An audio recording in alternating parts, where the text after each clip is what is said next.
If you're having trouble manifesting something you desire, I got you. Hi, I'm Allison Gray. Symbology in relation to the human experience is my area of expertise, and I'm about to teach you how to apply symbology to manifest your desires. So you've probably heard in the manifestation world that feeling is the secret, that you can visualize and affirm all you want, but it really comes down to what your feeling state is. In order to successfully manifest, the shortcut is to generate the feeling of already having what you want. Believe that you have received it and it will be yours and all that. The problem is sometimes when we try to imagine what we want, it brings up all of our hang-ups and triggers and blockages. So we're able to maybe see the thing, but we can't quite feel the thing. So if you're having this problem, what I want you to do is sidestep visualizing the specific thing that you want and instead visualize a symbol that invokes the same feeling of what you want. If you're manifesting money and trying to visualize having a bunch of money, spending a bunch of money is making you feel anxiety because you have all these hang-ups and blockages around having money, then instead of visualizing money, define the feeling of what it is you actually want.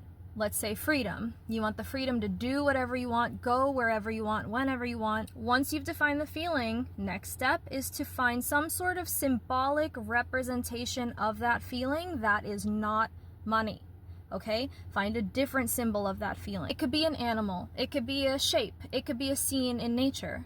So, for example, let's say when you think freedom, you think of yourself running down the beach at full speed and no one's around, so you can make a fool of yourself because you're so free.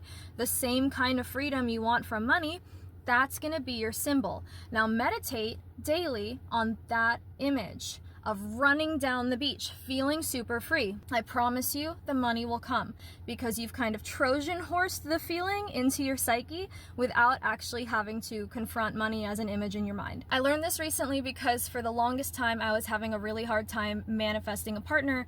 There were all these different hang-ups and blockages I had when I would try to imagine what my ideal partner looked like, what they talk like, sound like, feel like. So I eventually realized that the feeling I wanted was the same feeling I had as a girl when I would see unicorns. I am so serious right now.